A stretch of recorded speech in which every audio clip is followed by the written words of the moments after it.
So, welcoming back to the channel, we've got the legend that is Hendo. Hendo, thanks a lot for coming back, my man. How you been? Good, mate. Good. It's not been too long. How are you?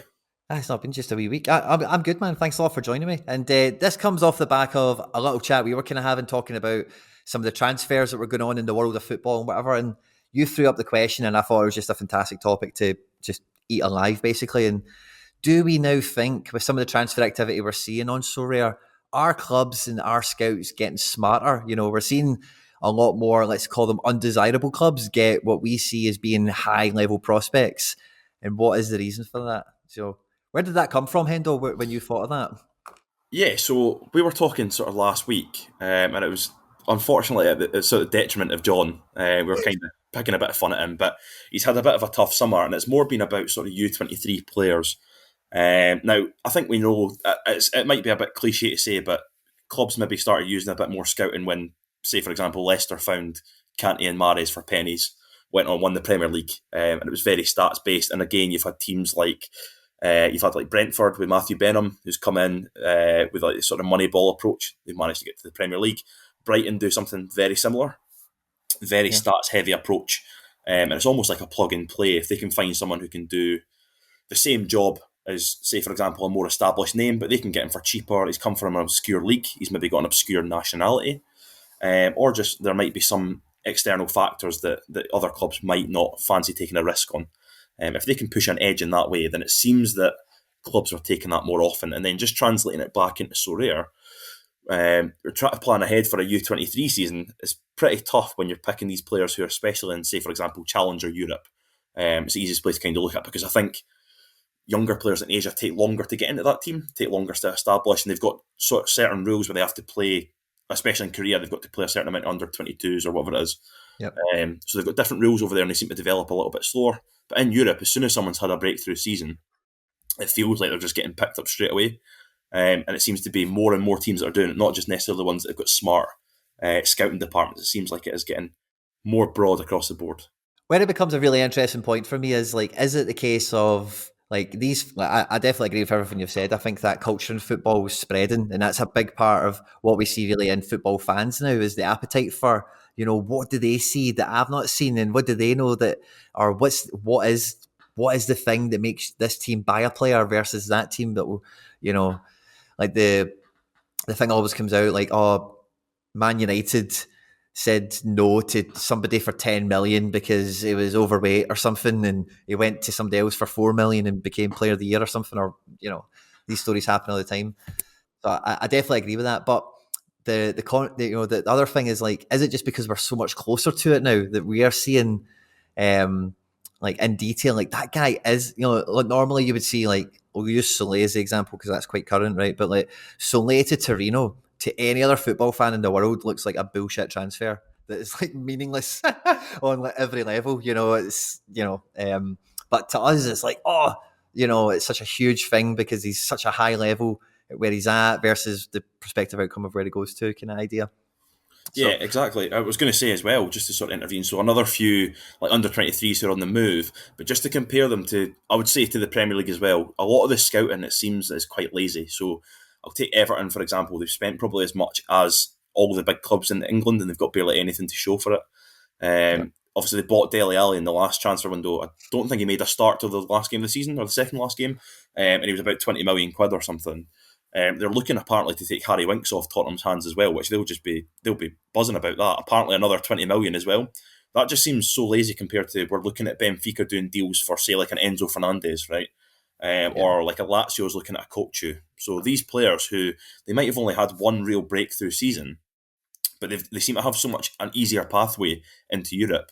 And these are the type of players who then the Premier League teams, once they've had 3 seasons in Europe, are then looking at, but they're going to be paying 4 times the price that they're coming into to these other teams for. So it's more about bridging that gap. And then the issue that it then becomes for Sorare managers is they think they've got a nice setup for under 23. So say, for example, you bought Kochu halfway through last season, he might have helped you win a few rewards. But then at the end of the season, if he's had a season like what he had, he's always going to get speculation linked away. And even seeing like the amount of money that it would cost, I think it's been rumoured, what, about 17 million euros or 20 million euros, around that sort of ballpark. yeah. It'd be daft for a lot of teams not to take a punt on it. It's not a lot of money for a team that's in Europe. to possibly get the output of someone like a coach compared to sort of sometimes English teams being a bit more lazy with their scouting. Yeah, it's definitely a cultural divide there because like the teams on the continent have always been good at identifying some of these guys in like other territories like South America or whatever and bringing them across.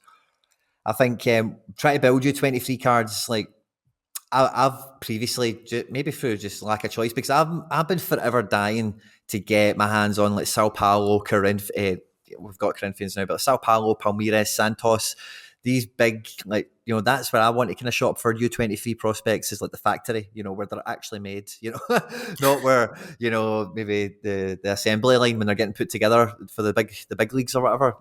Football manager vibes.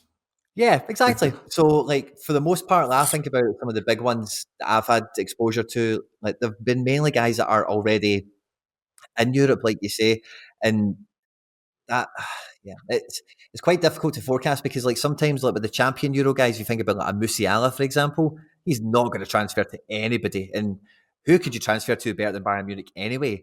But when is he going to get minutes, and how many minutes is he going to get? Is a bit so you're kind of in a situation of you're damned if you do, you're damned if you don't. You want them to get to the top level, but what does that really look like? And is that actually going to be profitable in the long run?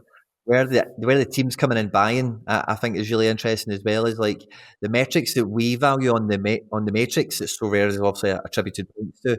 Is it seems to me that they've maybe stumbled into it quite well in the sense that like it does really highlight to us what teams are looking at and what scouts identify as like a valuable statistic to be high on. Yeah, I 100% agree. I think when Sorare sort of rejigged the matrix, because obviously we've seen a couple of different matrices. The most recent one that they do have, I think, is a really good indication of sort of modern football.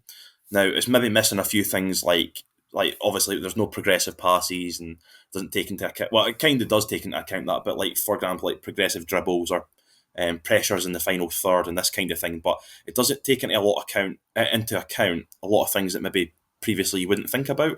And I think on that, a lot of scouts are maybe looking for these kind of things as well. So, for example, we are talking about it might be decisive actions. For example, someone playing it might have been back in the day. You're looking at someone who can play a killer ball or can play a through ball. Nowadays, it might be someone who can get in the right position to then play a cross across or like square the ball or get themselves in the right position, and it does translate quite well. Now, obviously, it's not the thing that happens with this though when they step up a different level, and you'll be able to see this from different scouting packages. I know you've kind of played about with Y Scout and things like that, and you get FB Ref for if you want just sort of basic stats. If you're able to look on that, you can kind of hone in like what these players are good at, but you can also kind of extrapolate that to what they're going to look like in a different league. And Yep. it's very rare that you'll get someone who just keeps that form going, unless they're at a stage. And this is kind of what it comes back to. So, like, let's just say Bruno Fernandes, for example, he was kind of primed for a couple of years to be going to the Prem. Yeah. And it had been linked and he'd been performing well, like really, really well for Sporting for 2-3 seasons. So that makes a lot of sense. Same as like maybe Mo Salah had scored 30 goals or something for Fiorentina before he went to Liverpool. Yep. Sometimes you've just got to take a sort of shot in the dark, and some of these prices that you are getting for these players, it's worth doing. But in terms of a Sorare perspective, you kind of want them to be the big fish in the small pond still. So it's just becoming a lot more difficult to plan any further ahead than even sort of 6 months, because we're seeing now, say for example, Susic at Salzburg. I'm basically having to plan ahead just to December because it's looking likely he might get a transfer, he might move somewhere in December, and likelihood is for that 6 months it's going to be a bedding in period. So he's going to be an unusable card essentially. Or if you do, you're taking a big risk in putting him in. So it's very hard to sort of plan around now in terms of building out your squad. Yeah, I was actually playing around with the lineup builder. If you go into Sorare data, I don't know for anyone who's listening, and you go into the lineup builder, you can go all the way into game week 300 at the moment. So I worked out from this today that the Scottish League comes back in game week 292, and most of Champion Europe comes back in 296. We, at point of recording, are just got into 282. So we're talking about 10 game weeks away or so, give or take. And U23 is the biggest headache for me. I'm going through midweeks and weekends and just like, oh, who's kind of playing and what does the fixture look like on the face of it? Chelsea are at home or whatever. And U23 is a nightmare. And then when you go into the market to try and figure out, right, oh, well, who could be fill in guys or who could be the characters. It's just so bereft of options. There's just so much like, and there's been a lot of chat recently between us, certainly in chats and whatever, and I've seen it kind of spilling out into the timeline recently. But like, try to forecast who's going to come in next season is going to be such a big part of who has a great U23 season, especially in that first 2 or 3 months. Like if you can find the Kochu or the Gakpo or something, like before they happen somehow, however you want to do that, read tea leaves or whatever. But like that's what it feels like. The early rewards are going to be picked up is by the differential that no one's got. Yeah, 100%. Like Kochu coming out of nowhere. I remember John picking him up as like I think a tier 1 or a tier 2 reward. And he's worth 0.33 at the time, because I remember I was trying to get him for 0.3 myself. And then every single time that I kept trying to buy him, he'd have a great performance, he'd shoot up a little bit, I'd be stubborn, I wouldn't buy him.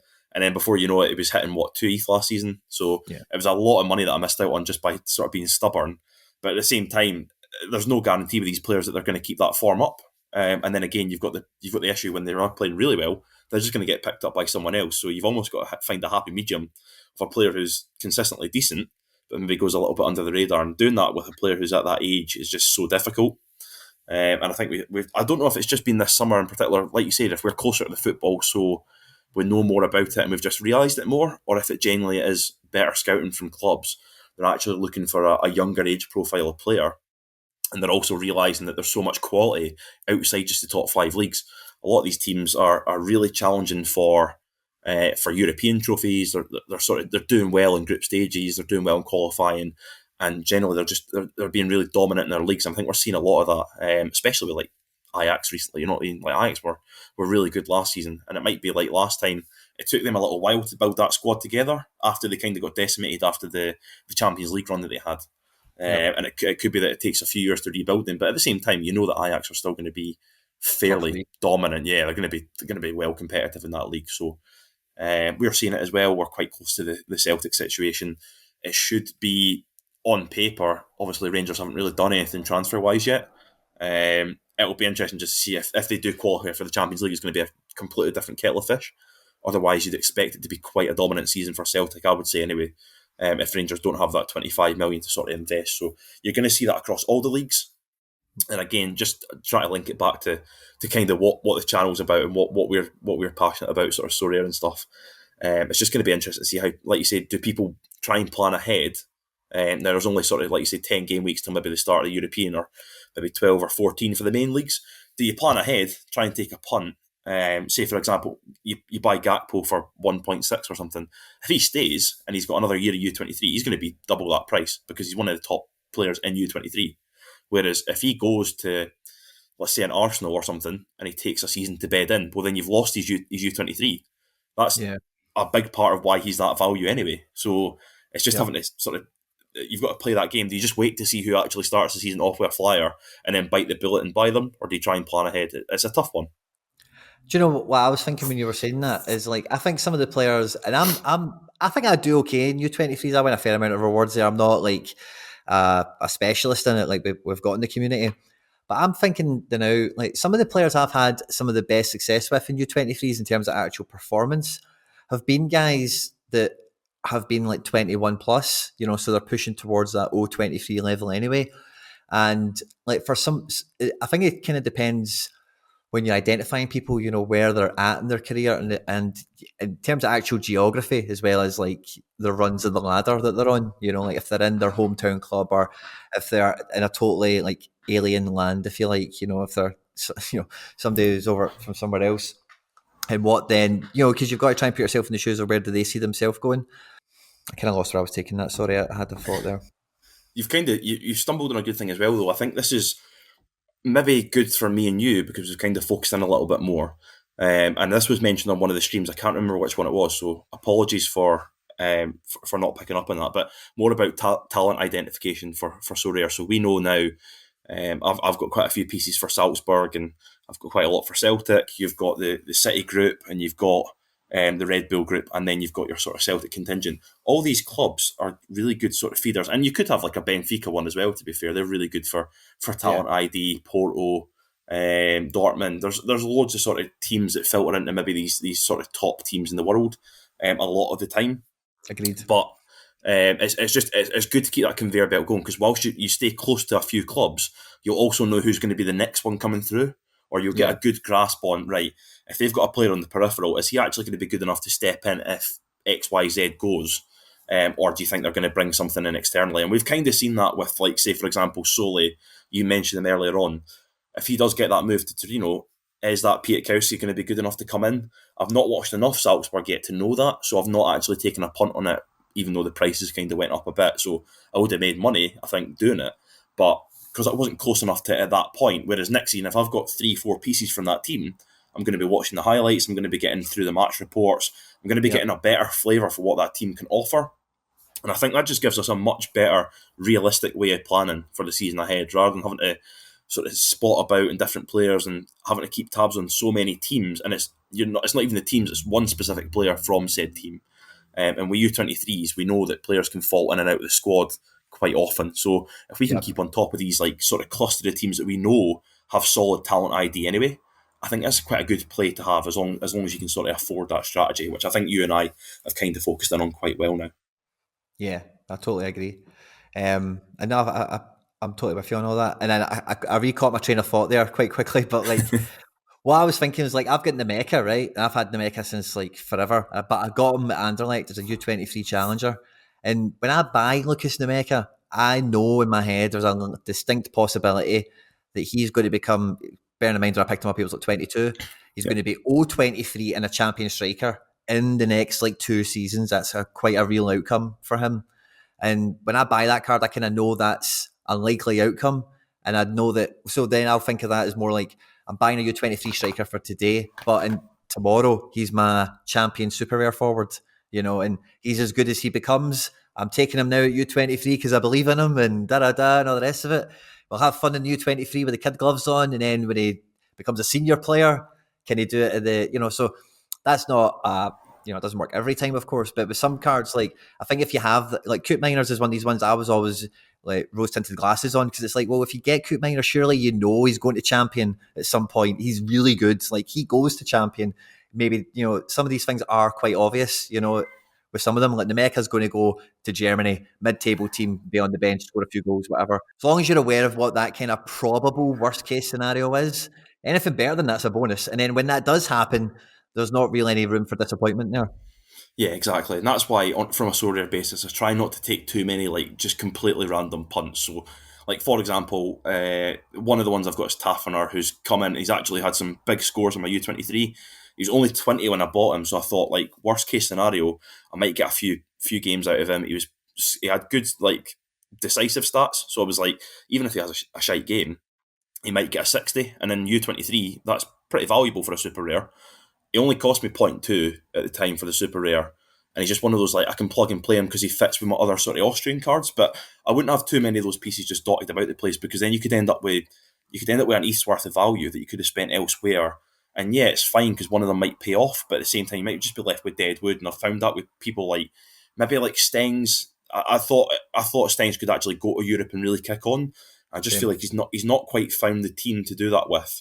But again, what's the fallback? Well, he might go back to Holland. He might be O23 at that point, but then he's a dominant challenger card. So you've got to sort of think about the longer term. Whereas like someone like Taffiner, if his form fell off, he could just become like an average O23 Austrian card, and I'm not going to make anything off him. But the fact I've limited that downside because he's only point 0.2 anyway, Yeah. you've kind of got to be thinking on that level. Whereas if you're taking big punts for, I don't want to name him again, but I feel like John's had a bit of a stinker just with the punts he's taken have been quite expensive.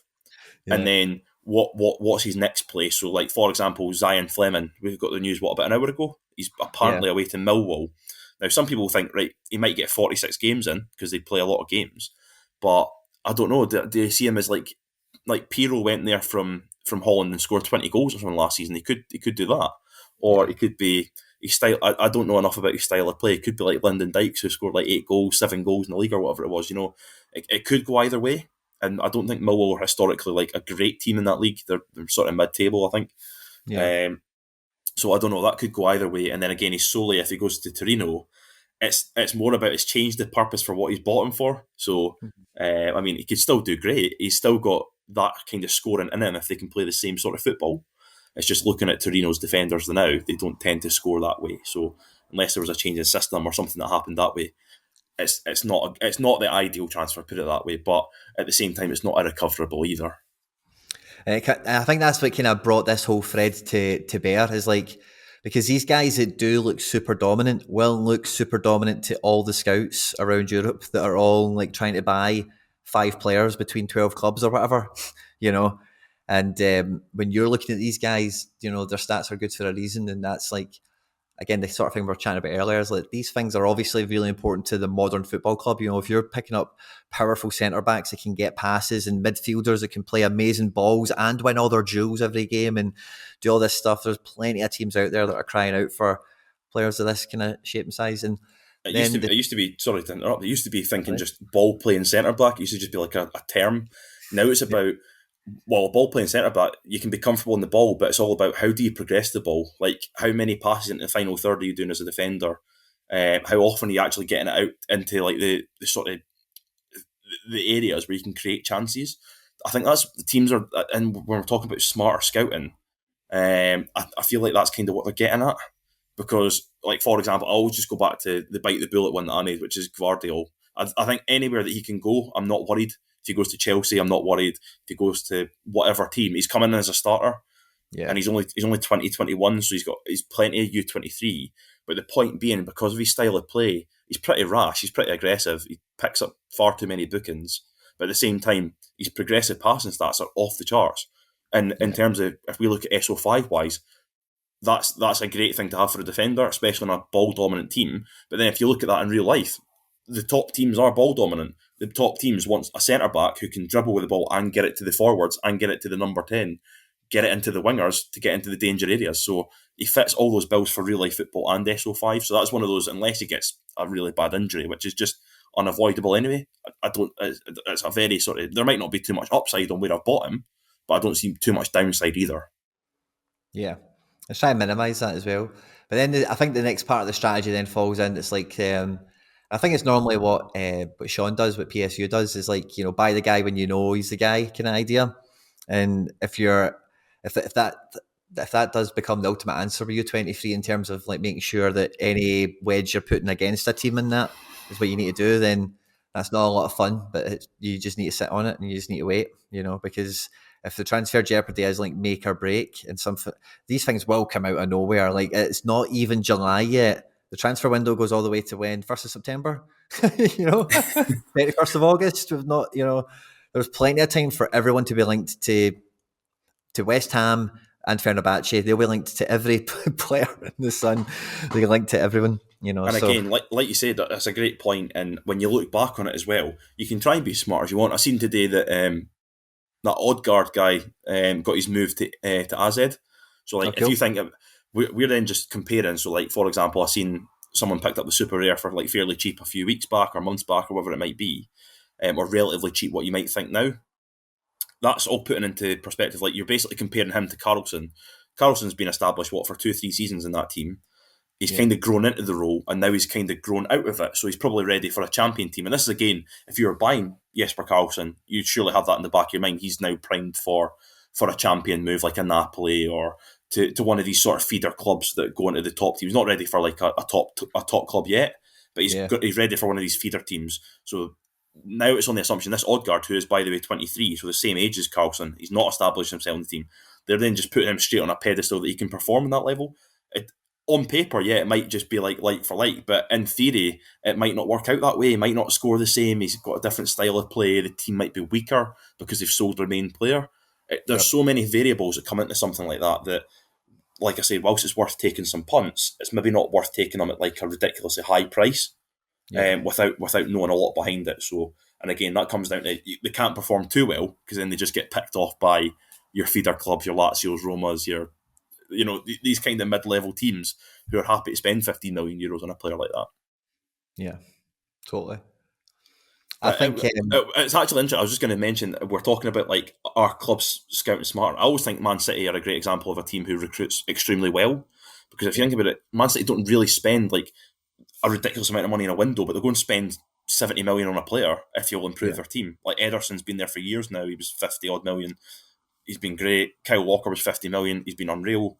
And now they've got Haaland in, which is such a great, obviously a great player. But even look at who they've got around him. Like Julian Alvarez for 17 million euros is great. It's great recruitment. It's great scouting. Yep. And that's picking somebody up from a league who's maybe, I mean, Argentina is maybe top 10 in the world. I'd imagine it maybe is, but it's definitely not near I wouldn't say it's near Holland or Portugal in terms of quality, especially across the whole league. Whereas they see the player rather than the team. Mm-hmm. And I mean, he's had a ridiculous season, but he can come in and he's such a pet player. He can do so many roles, and it's just more about they're not waiting for him to then go to Benfica and then spend 60 million euros on him in a couple of years.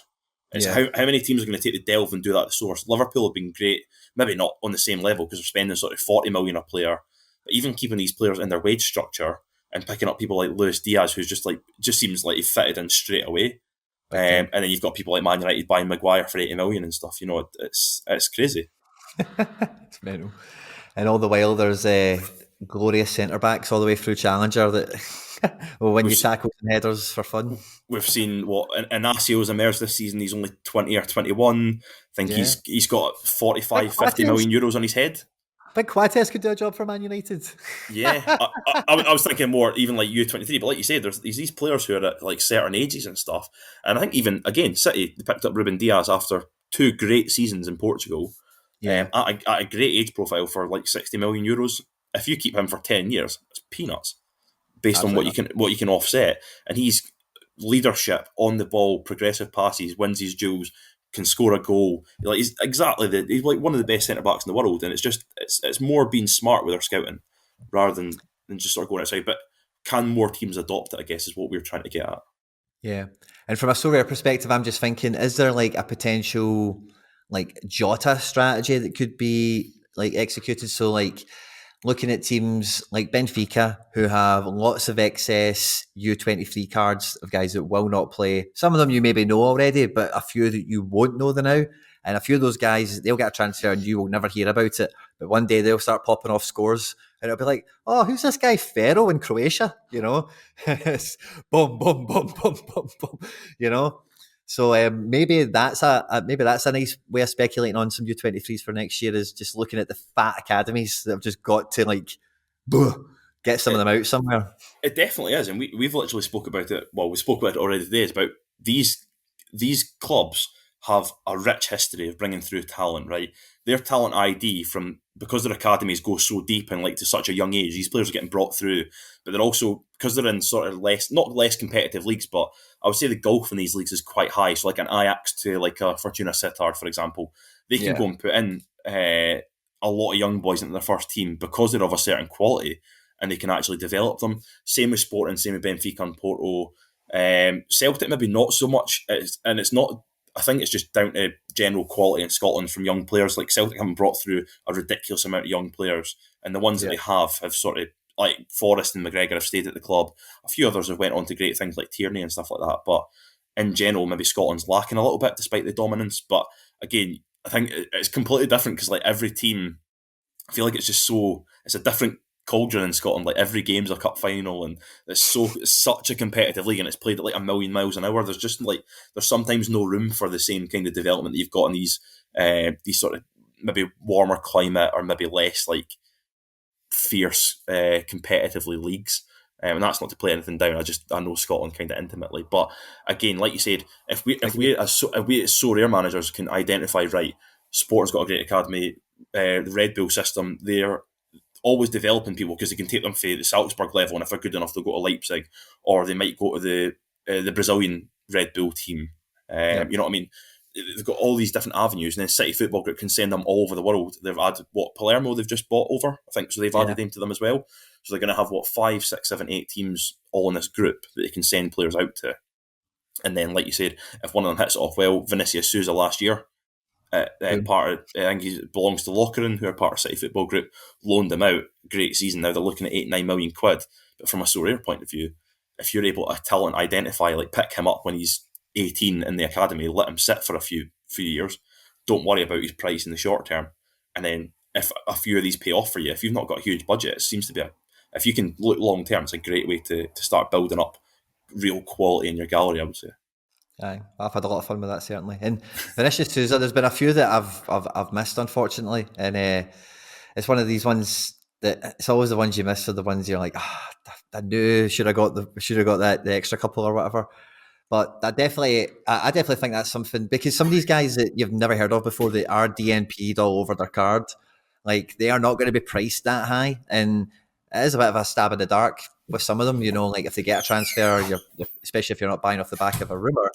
But like buying like the whole Benfica backup academy versus buying like a run of the mill guy or even one of these premium guys that might go somewhere and sit on the bench, like that's quite likely on the rumor or whatever. From an ROI flipping perspective, like it's a bit of a roulette wheel, I suppose. But you could end up with guys like Jota and Ferro in your team out of nowhere. And it depends what fits your strategy as well. Like you're not just going to buy these random PCs if you're playing exclusively Champ Euro and you've got premium cards from like Real Madrid, PSG, these kind of things. If they make up, it doesn't make much sense to be punting on these under 23 players because even if they do blossom into something, they're not supplementing your team necessarily. You're just buying them purely to sell on. But if you can actually pick up a Jota for, I think yours was what, £9 or something when you first bought him the first time. I think so. If you can pick somebody up at that level and then just let them grow for a couple of years and then hopefully they do get, like Jota's lightning in a bottle type move. Like obviously it's a unreal move. He hadn't done anything in La Liga. Comes to Celtic, absolutely sets the world on fire. It looks like a complete world beater. So it's not going to happen for every player, but if that supplements what you've actually got already, if you've got a heavy under 23 strategy, and maybe you want to add an extra piece to it, but you're thinking, right, there's nothing outstanding at the moment. I don't want to spend 2 ETH on a Coach and he might go to a Lazio. What I'm going to do is just spread it across 20 players, hope that one of them becomes the next great U23 player, and then I'm sorted for adding bulk to what I've got. Yeah. And especially if you like doing all the digging and really look, because again, like that's what I think will win a lot of the rewards, or what could win some people a lot of rewards early season is because like I'm just always thinking back to when I know his real name, I can't remember his. I'm going to say Sorare Scout. I always remember when Sorare Scout first really popped in with all these like massive River Plate stacks, and he was like, winning with like a full River Plate stack of rares and pro and stuff like that. And it was just because he'd identified certain gaps in the fixtures and whatever. And U23 works like that, but it works with people. The guy that no one realised this midfielder had these underlying stats from Division 2, and now he's on loan and he's now in the Championship and he's doing all this, or he's over here doing this kind of thing. And but it's predicting the future, and that is a numbers game. If you're going to do that, doing it with one or two is like, yeah, you can hedge your bets and make it quite reasonable with ones that are super high expected or high profile. But again, horses for courses in your budget. Maybe you prefer going and getting like 10 B-listers, hoping one or two become A-listers. Yeah, exactly. It's such a quick turnaround. Like, see, when I picked up that Susic, I was like, right, such a good price to pick him up at. He had a great run form, just the tail end of last season, and I was like, right, next season, they'd already sold Aronson before basically the end of the season. It had been rumoured, and then it was confirmed really early in the window. So I'm like, right, he's just going to slot straight in for him. He's going to be the main man. They were already rumoured to be selling Kamara, another centre mid. I don't think Bernard or whatever his name is has even done much. So they were getting a bit threadbare. And then it comes out that Newcastle want him, and then when you see that, you're like, right, that's the worst thing you want to see, because they've got enough money to just leave him on the bench and let him develop for a few years with getting 1,000 minutes a season or whatever, and that's just terrible from an SO5 point of view. So it's just it's unavoidable, but you've got to do your best to try and plan ahead. And if that, like we said, if that means that you're putting small speculative punts on, and you've got a core of what you're quite happy with in the short term, and long term you're thinking, right, I can maybe add quality by thinking ahead, that's fine. It just depends on what kind of budget you're on, and obviously, like you said, how much work you're willing to put in to try and find these next stars. Yeah. That's one of the things I like the most is like unearthing some of these guys. And granted, like last year, I didn't go to the extent that I did the season before, but like for tons of managers, especially ones on a budget, because it's, buying Enzo Fernandez at the top, not everyone can do that, but lots of people can find Enzo Fernandez when he's a tier 2 and like, oh, this guy looks like he could do something and kick on. Like if you put the work in, you actually watch these people play. Like I don't hear anyone being surprised at these big guys when they do come out who own them. See the guys that do buy them, they're like, what they all say is, if you watched them, you would know this guy's got it, and so sometimes just no substitute for that. Yeah, absolutely. And the only other thing I was going to say as well, I was seeing there's a few things that Mark put in the chat there just about, Stefan's not U23, is he? Zach Stefan? Zach Stefan, no. No, okay, that doesn't matter then. I was going to say, if he's moving for minutes apparently, so he might be maybe going to MLS. To Definitely MLS? something. Well, possibly. I don't know. He's American, isn't he? I think it'd But be a honking move for him, man.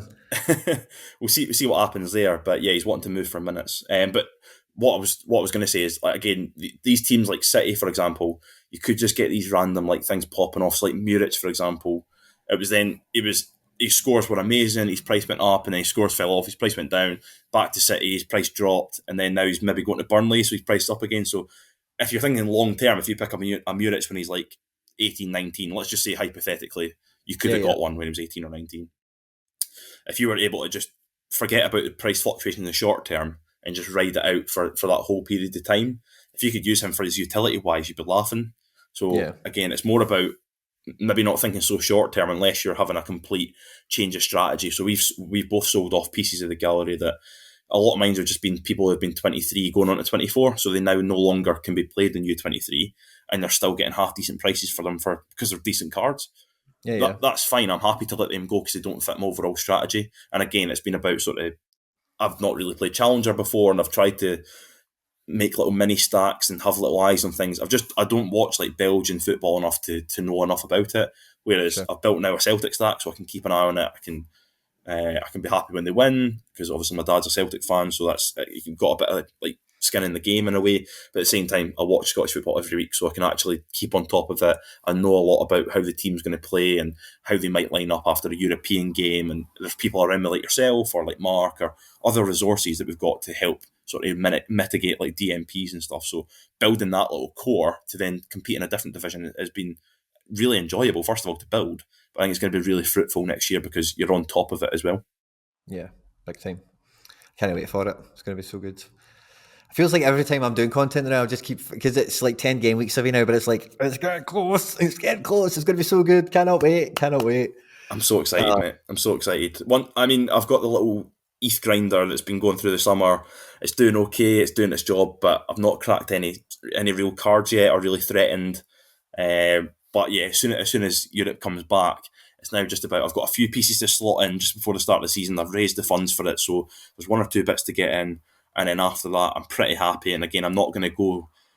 There's no real massive speculative punts I've got.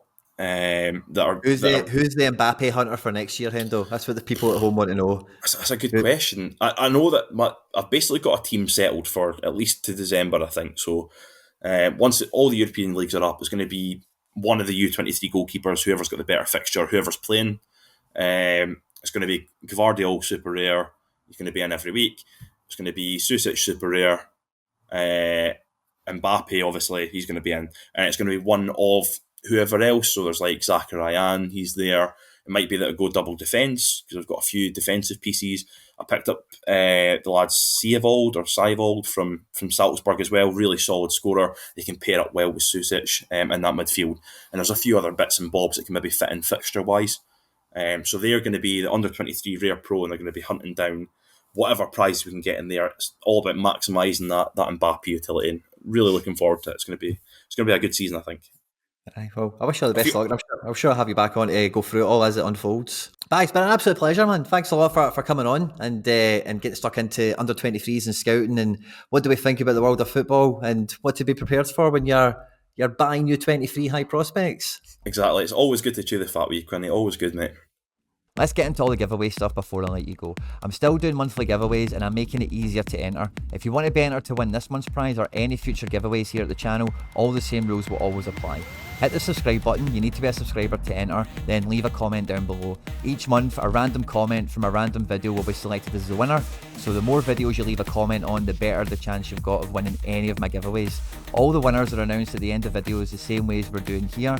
The best way to keep up with the content has always been to hit the notification bell with all notifications turned on. As always guys, if you've enjoyed the video today, I'd appreciate it if you hit the like button. On screen now is some other stuff that I've made that YouTube thinks you might enjoy. Stay out of trouble, and I'll catch you on the next one. Take care. Bye bye.